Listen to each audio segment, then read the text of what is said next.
Another con of self-funding your health plan is just the additional administrative work it could put on your plate. Although I'm going to caveat that big, because if you have the right insurance broker, they will burden the majority of this administration. But if you do not have an insurance broker that is familiar with self-funding, you are going to feel like you are taking on the majority of that administrative burden.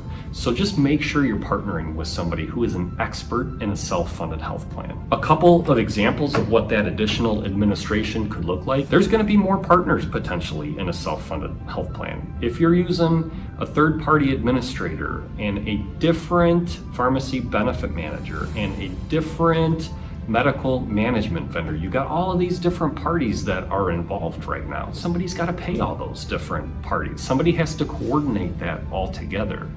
Again, if you're working with the right broker, they will take the burden of that on and make sure it gets set up the right way on the front end to make it as easy as possible for you. The other piece is you're just going to get more data now. There's a lot more access to data in a self-funded environment compared to a fully insured environment.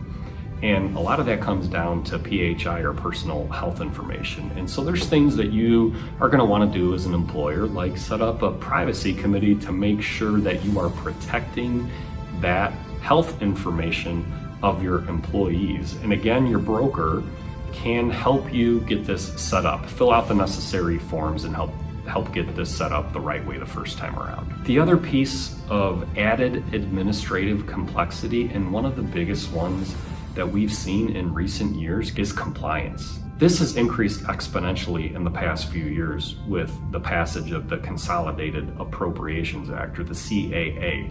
There are a ton of different things that self-funded employers need to make sure they're doing, because ultimately, as the fiduciary, they hold the risk on a self-funded health plan. Things like mental health parity testing, removing gag clauses from contracts, RxDC reporting, things you probably have never even heard of. And again, this is why it's so crucial to have a broker that knows what they're doing, because the amount of compliance things that you are now responsible for as an employer just continues to build in a self-funded environment. And your broker is the one that is going to make sure that you stay compliant with these different things. The last con I would say about a self-funded health plan is it's just not a fit for everybody. You know, I personally wish it was. I love the amount of data that employers can get in a self-funded environment. I love the different levers that they can pull from a claims mitigation standpoint, but the fact is that not every employer may be big enough